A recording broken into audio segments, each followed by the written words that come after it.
My name is Marcia Matus, I'm 45 years old, and I'm from Belo Horizonte, but I was living in Recife when something happened that changed my life forever. I'll reveal everything, but I need to tell you from the beginning so you understand the magnitude of what I witnessed. Do you believe in life after death? What if I told you I discovered the answer the hard way? I died for 36 hours, it's not an exaggeration to get attention. My heart stopped beating, my organs went into total failure. The doctors signed my death certificate at 4:35 a.m., on March 17, 2023, and during those 36 hours that I was clinically dead, I saw hell with my own eyes. I saw tortures that surpassed any horror film ever made. I saw Brazilian religious leaders in indescribable torment. I saw demons in their true, abominable forms, and most terrifying of all, I was almost trapped forever in a cell already prepared with my name, already customized to maximize my eternal suffering, based on every specific sin I committed in life. I need to go back in time a little so you can understand who I was and why I went through this experience. I'm a cardiologist graduated from the Federal University of Minas Gerais, with a residency at the Heart Institute in São Paulo and specialized in cardiac surgery in the United States. I have an extremely rational and skeptical mind. I was considered one of the best cardiac surgeons in the Northeast, having performed over 3,000 surgeries, including complex transplants and experimental procedures. But I wasn't just a skeptical doctor, I was an aggressive, militant atheist, a true evangelist of scientific materialism. Ever since medical school, when I had my first encounter with cadavers in anatomy class, I decided that souls didn't exist. To me, we were just complex biological machines. The brain produced consciousness, just as the liver produced bile, a simple product of biochemical reactions. At 30, I founded a group called Medicine Without Mysticism, which opposed any form of spirituality in the hospital environment. I prohibited chaplains from visiting my patients before surgeries. I ridiculed nurses who mentioned God during procedures. I removed religious symbols from the rooms under my supervision. I wrote scientific articles demonstrating that prayers had no statistical effect on the recovery of heart patients. My academic record was impeccable, a full professor of cardiology, a researcher with over 100 publications in international journals, and a sought-after speaker at world conferences. I used this prestige to promote what I called the disenchantment of medicine, the elimination of any trace of spirituality from medical practice. I had a blog with over 200,000 followers called Scalpel of Reason, where I dissected religious beliefs with the same precision with which I opened chests. I participated in debates against priests, pastors, and spiritualists, always armed with statistics, neurological studies, and materialistic philosophical arguments. For every religious miracle, I offered a scientific explanation. For each near-death experience, I presented studies on hallucinations caused by cerebral hypoxia. I lived a life completely focused on professional prestige and the material pleasures. I lived in a 600 square meter penthouse apartment on the Boa Viagem seafront. I drove a Porsche Cayenne, collected Swiss watches and contemporary art. My social calendar was filled with dinners at Michelin-starred restaurants, international trips to medical conferences, always extended to luxury tourism, and superficial relationships with generally younger women, models, executives, and other doctors. I treated the human body as a machine and life as a brief interval of consciousness between non-being and non-being. For me, death was simply the end of all biological processes, the complete cessation of existence. Ironically, I spent my life fighting it in the operating room, but I believed that when I finally won, there would be absolutely nothing else. My behavior in the hospital was notoriously arrogant. I treated him with disdain during consultations. You can believe whatever you want, but it's my hands, not your prayers, that will save your heart. It was a phrase I repeated often. During surgeries, I wouldn't tolerate the team mentioning God or any religious expression. In my surgical center, there's only room for science, not for superstition, I said. I had a permanent team that submitted to my demands because I was technically brilliant. My surgical success rates were exceptional, which further fueled my ego and my belief that human skill, not divine intervention, was what truly saved lives. There was a nurse on my team, Raquel, who was a devout Christian, graduated with honors, and a specialist in cardiac intensive care, a highly competent professional who could work in any hospital in the country. But, for some incomprehensible reason, she chose to remain on my team. Despite my constant mockery of her faith, she would discreetly pray for patients before surgeries, wear a small crucifix hidden under her scrubs, and sometimes leave Bible verses on post-it notes in the break room. I made a point of tearing up these notes in front of her, mocking her prayers, challenging her faith with stories of children with congenital heart disease or good patients who died while criminals survived massive heart attacks. If your God exists, Raquel, he's either incompetent or cruel. In either case, he doesn't deserve worship. I provoked her. She never retaliated with anger, just smiled sadly and said, "One day you'll understand. Drive, Marcio." I'm praying for that. That day arrived unexpectedly and devastatingly. In March 2023, I was at the height of my career. I had just returned from a conference in Vienna, where I presented a new minimally invasive coronary artery bypass grafting technique I had developed. The international medical community applauded my work. I returned to Recife feeling invincible, a demigod in a white coat. In the early hours of March 15, I was awakened by a call from the hospital. A prominent local politician, president of the Pernambuco State Legislative Assembly, had suffered a massive heart attack and needed emergency surgery. Only I could perform the procedure with a chance of success.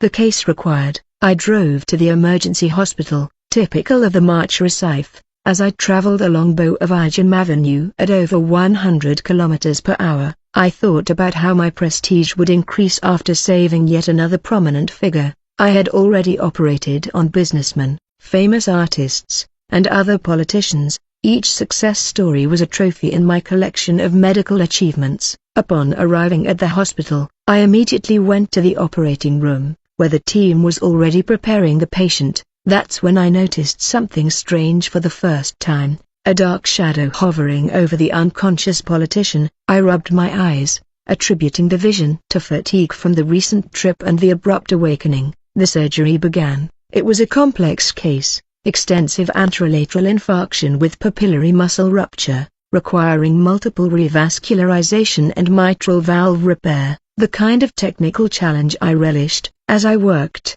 I noticed that shadow again, now more defined, floating around the operating table. It looked like a humanoid silhouette, but distorted, elongated, with overly thin limbs and excessively long fingers. "Is anyone else seeing this?" I asked, without taking my eyes off the operating field. "Seeing what, doctor?" The anesthesiologist replied, "That shadow must be a lighting problem. Adjust the lights." The surgery continued for 7 grueling hours. I managed to repair the damage, but the patient's heart was reluctant to resume beating autonomously. That's when I realized the shadow had become denser, more present. Now I could make out eyes, 2 luminescent greenish-yellow dots that watched me with malevolent intelligence. The creature seemed to be waiting for something. We struggled for another 2 hours to stabilize the patient. The entire arsenal of modern medicine was employed: vasoactive drugs, defibrillation, direct cardiac massage. Nothing worked lastingly. In a moment of frustration, I looked directly at the shadowy creature and swore I saw a smile form on that indistinct face. That's when the heart monitor emitted the continuous tone everyone dreads: complete systolysis. The patient had died. Time of death, 12:03.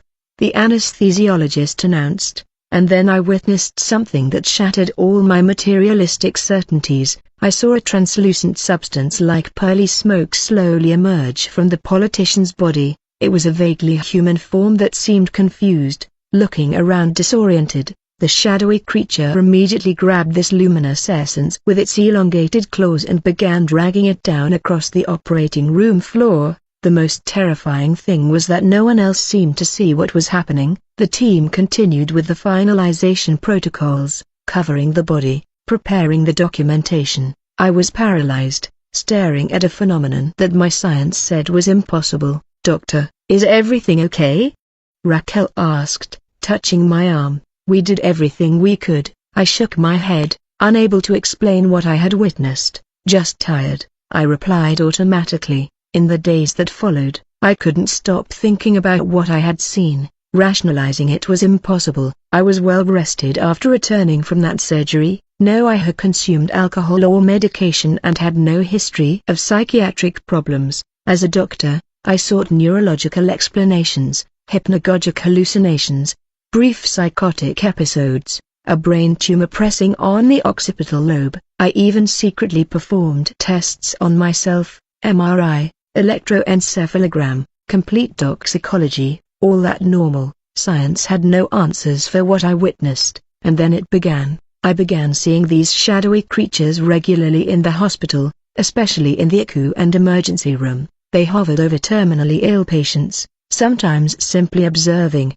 other times seeming to influence the course of the disease. In some rare cases, I also saw luminous beings emanating a kind of comforting golden light that seemed to protect certain patients. I became obsessed with understanding what was happening. I began researching similar accounts in the medical literature, in anthropological texts, in books on comparative religion. I found surprising patterns, with doctors, nurses, and caregivers around the world, across the centuries, reporting similar visions near the death of patients. My behavior at the hospital changed drastically. I would watch the most critically ill patients for hours, hoping to see the creatures. The staff began to notice. Comments about my mental state circulated. The head of the cardiology department called me in for a talk about stress and burnout. He recommended I take a vacation. I refused. I was obsessed with discovering the truth. I began working extra shifts in the emergency room and the ICU, where death was most frequent. I slept little,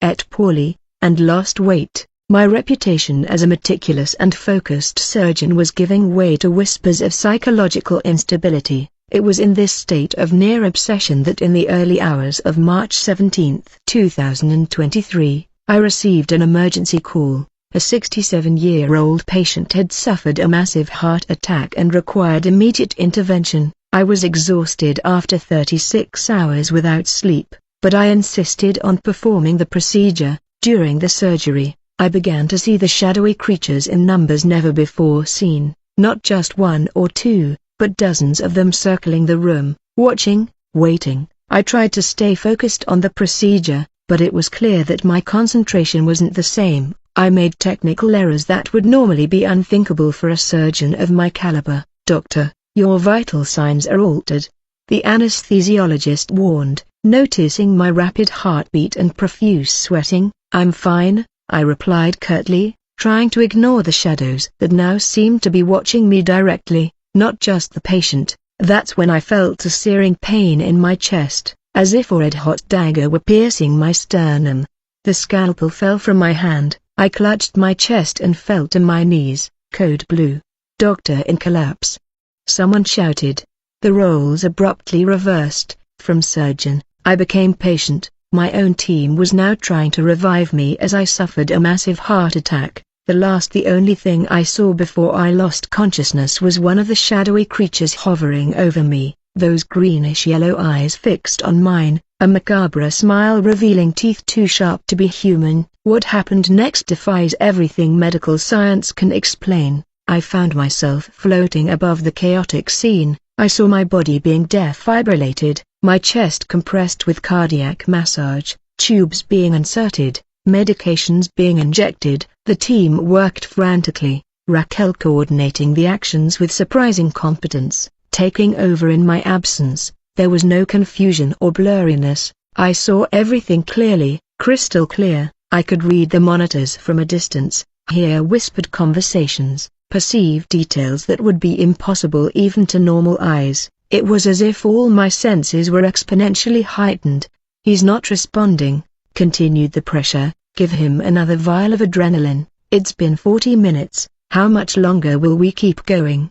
Raquel was in tears, but continued chest compressions. "Don't give up on him, please, don't give up." I saw my colleagues exchanging looks of resignation. They knew the protocols as well as I did. After 45 minutes without a response, the chances of adequate neurological recovery were practically nil. Time of death, 4:35, announced the team leader, the same anesthesiologist who was with me during the politician's surgery. That's when I felt a presence beside me. One of the shadowy creatures hovered near me, no longer just watching, but now extending its claws toward me. Instinctively, I tried to back away, but something began to pull me, not upward, as so many near-death experiences report, but downward, with inescapable force. I crossed the operating room floor, then the lower floors of the hospital, finally the basement and the earth itself. I was pulled through a tunnel of suffocating darkness that seemed to swallow not only light, but hope, memory, identity. I tried to scream, but I no longer had a physical mouth. I tried to resist, but I no longer had a body to fight. After what seemed like an eternity of falling into that darkness, I reached a place I can only describe as the epicenter of horror. It was a vast cavernous space, lit by a fire that burned without consuming, producing more shadows than light. The air, if it can be called that, was thick with the smell of putrefaction, sulfur, and something more base and terrible, the odor of pure despair. This place violated every law of physics I knew. Impossible distances compressed into finite spaces, time seemed to flow non-linearly, with moments of agony stretching indefinitely, while intervals of lesser torment passed in moments. Logic itself seemed distorted, contradictory things existed simultaneously, impossibilities became real, sanity was systematically shattered. Soon I was surrounded by creatures similar to those I had seen in the hospital, but now in their full forms, no longer limited to partially visible shadows.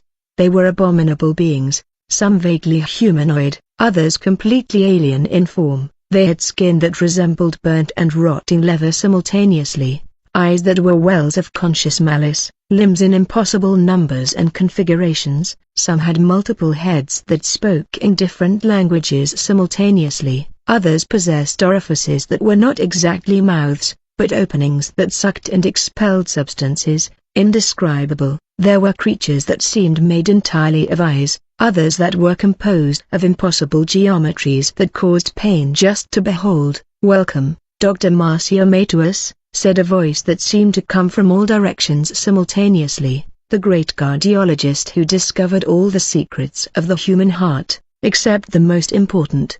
The creature that approached was larger than the others, with a presence that commanded attention and terror. It was vaguely humanoid in shape, but distorted to impossible proportions. Its head was too large for its body, with twisted horns that seemed to constantly grow and retract. Its skin was black as obsidian, but covered in wounds that pulsed with red light, as if magma flowed beneath the surface. Its eyes were the same ones I had seen so many times in the hospital, greenish-yellow, with vertical, reptilian pupils. "You don't believe me, do you?"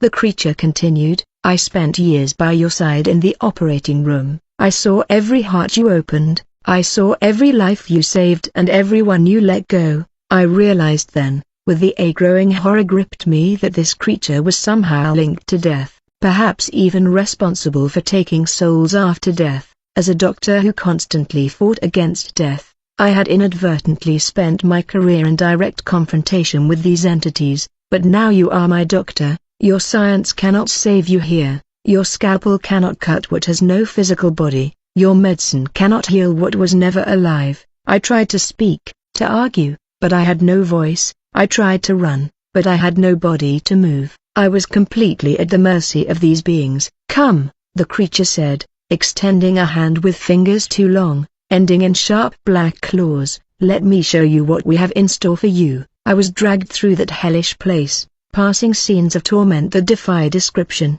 I saw human souls in various states of punishment, each seemingly designed to reflect the sins committed in life. We then reached an area that the creature announced with pleasure, obviously, the healer's quarters, fakes, those who played God. There I saw doctors, scientists, and researchers suffering specific torments. A surgeon was repeatedly operated on without anesthesia by demonic creatures, using rusty instruments, feeling in his own being all the pain he had caused or ignored in patients. A researcher who had falsified data for academic fame was forced to swallow pages of his fraudulent articles that turned to molten metal in his throat. "And here," said the demon, stopping before an empty cell, "is your special place." At the entrance was a plaque with my full name. Drive, Marcio Matus, a cardiologist, denied the existence of the soul as he watched them depart daily. The cell contained a surgical table,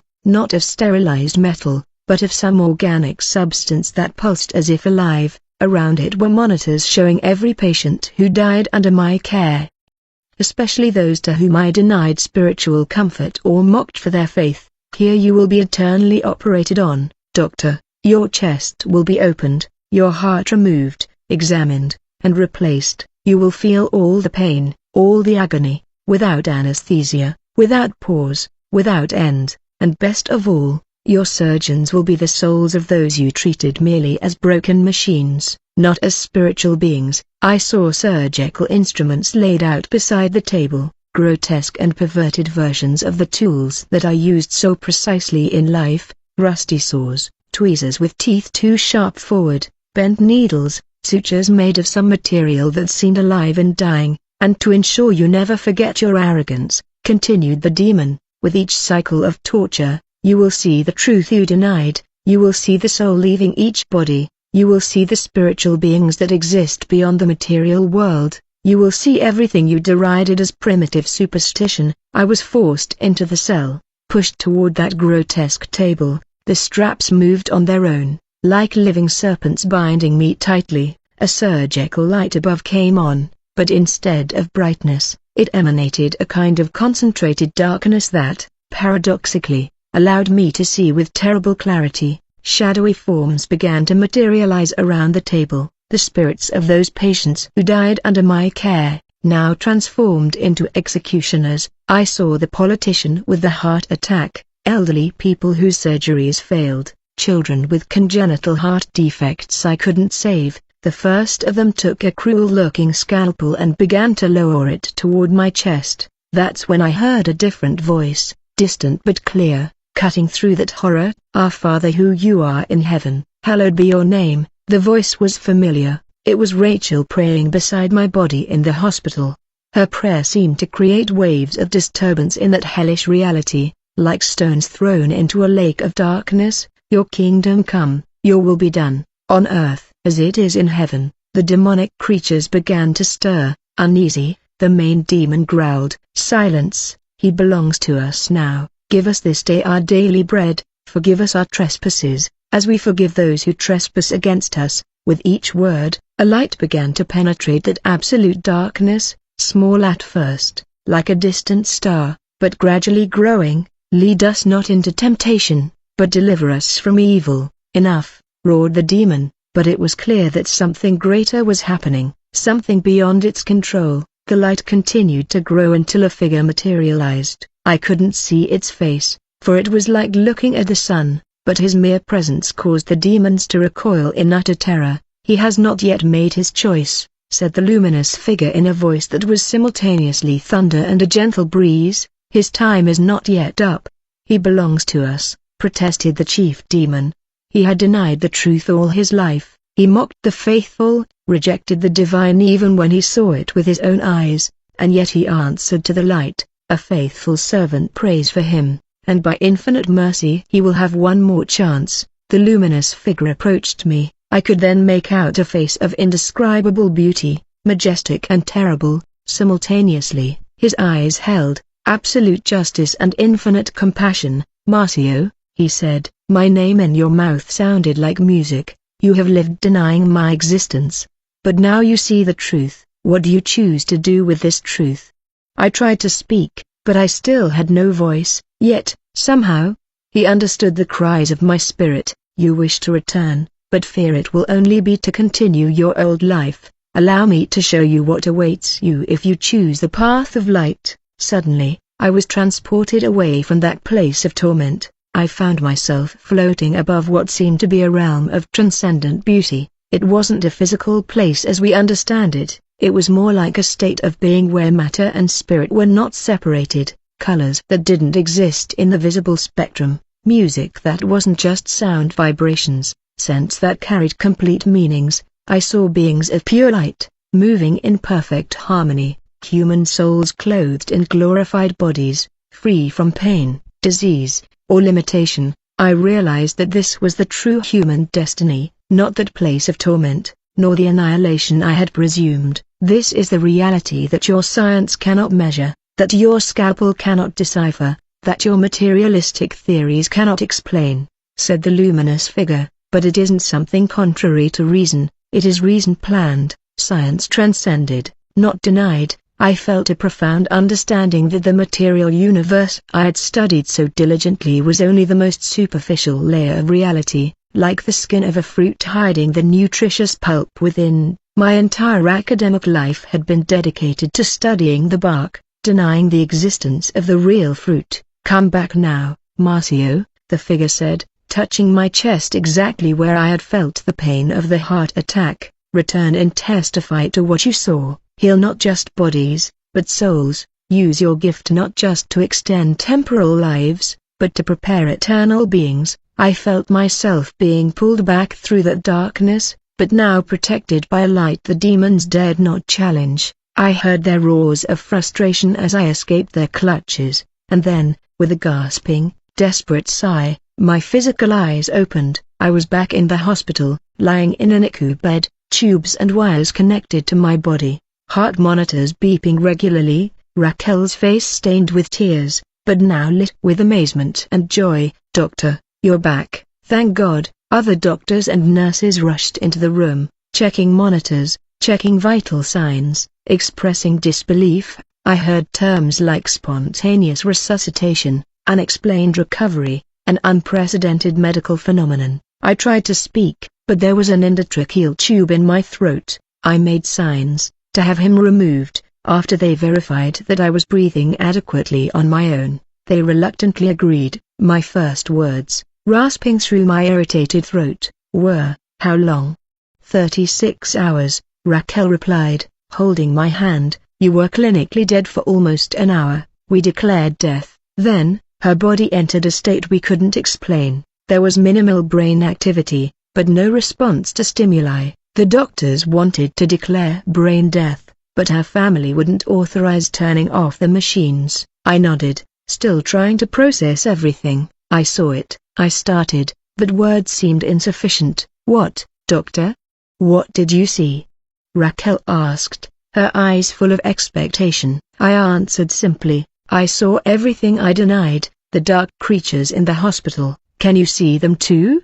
She hesitated, then nodded slowly. "Sometimes not everyone can. It's a gift or a burden, depending on how you look at it." In the days in the following weeks, while I was recovering physically, I tried to understand what had happened. I consulted neurologists, psychiatrists, and experts in near-death experiences. Some suggested hallucinations caused by oxygen deprivation, others spoke of the release of endogenous DMT at the moment of death. Still others proposed it was a psychological construct designed to cope with the trauma of near-death. But I knew the truth. What I experienced was more real than anything I had ever experienced, more vivid, clearer, more substantial than material reality itself. When I was discharged from the hospital after 2 weeks, I was a transformed man. I sold my beachfront penthouse and donated my Porsche to a charity auction. I got rid of my collection of watches and artwork. I began to live more simply, more focused on the essentials. Most importantly, my medical practice has changed radically. I haven't abandoned science. I remain a technically excellent cardiologist, but now I see each patient as a whole being, body, mind, and soul. I allow chaplains in my department. I respect each patient's religious beliefs. I sometimes pray with patients before surgeries, if they wish. I can see it now. I see the dark creatures lurking around terminally ill patients, especially those who have lived in rebellion against the divine. I also see beings of light protecting others. I can often predict which patients are nearing their departure, not just by clinical signs, but by the heightened presence of these spiritual entities. I use this gift, not to frighten, but to prepare, to ensure patients have the opportunity to resolve outstanding issues, reconcile relationships, and, most importantly, make peace with God before passing. My reputation in the medical community has changed. Some colleagues consider me eccentric, others believe I suffered some kind of brain damage during the heart attack, but many patients seek me specifically, not just for my technical skill, but for the holistic approach I now offer. I founded an organization called Integral Medicine, which promotes the inclusion of spiritual care in conventional medical treatment. I give lectures about my experience, always emphasizing that I haven't abandoned science, only expanded its application to include dimensions I previously denied. Raquel remains on my team, now as a nursing coordinator. Our professional relationship is based on mutual respect. She never says, "I told you so," but sometimes we share a look of understanding when we both see the same spiritual entities in a patient's room. I still face challenges. The dark creatures seem to hold a special grudge against me since my return. I sense their malevolent presence occasionally, especially when I'm treating patients who could use spiritual redirection. It's as if they want to prevent me from doing the work I now recognize as my true calling. I often have vivid dreams where I revisit that place of torment. I wake up in a cold sweat, with a renewed certainty that I must use every moment of additional life I've been given to warn others about the reality that awaits us. 2 years have passed since my death experience. In that time, I have witnessed hundreds of patients make peaceful transitions, reconciled with the divine before their departure. I have also seen others who rejected any spiritual consideration until the very end, and I have watched with sadness the shadowy creatures, anxiously awaiting them. I cannot scientifically prove what I saw. I cannot place a demon under a microscope or measure the spectral composition of an angelic's being, but I know what I experienced, and it has completely transformed my understanding of reality, medicine, and my purpose as a physician. If you are a healthcare professional reading this account, I urge you to consider, what if there is more to your patients than just biochemistry and physiology? What if each life you strive to save continues beyond the death of the physical body? How would that change your practice? If you are a patient or family member, know that your intuition about the spiritual dimension of life and death is probably more accurate than the reductionist materialism that predominates in modern medicine. And if you, like me, are a staunch skeptic, someone who ridicules faith and trusts only in what can be measured and quantified, make a sincere appeal. Keep your mind open to the possibility that reality is vaster, more complex, and more wonderful than our scientific instruments can detect. We don't need to abandon reason to embrace the transcendent. In fact, fully developed reason inevitably leads us to recognize the limits of materialism and the need for a more comprehensive understanding of existence. As for me, I continue my daily work as a cardiologist, now with an expanded mission, not only to repair physical hearts, but also to help prepare spiritual hearts for their eternal journey. And every time I enter the operating room, I remember that we are not alone there. There is much more happening around the operating table than conventional medicine recognizes. I now see clearly what has been before me throughout my career. The indisputable evidence of a reality beyond matter. As Pascal said, the heart has reasons that reason itself does not know. As a cardiologist, I should have understood this long ago. My life changed completely after that experience. I began to notice patterns in the spiritual manifestations I observed in the hospital. The dark creatures did not appear randomly. They were attracted to certain attitudes and emotional states in patients: persistent hatred, bitterness, stubborn refusal to forgive, excessive materialistic attachment. All of these states seemed to emit a kind of frequency that the evil entities detected. On the other hand, patients who demonstrated humility, gratitude, and love, even in the midst of intense physical suffering, seemed to repel these creatures and attract beings of light. I also realized that my own inner state affected my capacity for spiritual perception. When I was overcome by stress, irritability, or professional pride, my spiritual vision became clouded. When I maintained a state of inner calm and compassion, I could see with extraordinary clarity. I began to incorporate meditation and prayer practices into my daily routine. Before each surgery, I would retreat for a moment of silence, asking for clarity, vision, and wisdom. This practice radically transformed my surgical effectiveness. I could literally see heart problems that the most sophisticated exams could not detect. On one memorable occasion, I was about to begin coronary artery bypass grafting when I saw a golden light pulsing in an area of the heart that tests indicated was healthy. Following my intuition, I explored that area and discovered a lesion that was about to cause a massive heart attack. The patient later told me that he had dreamed of a doctor surrounded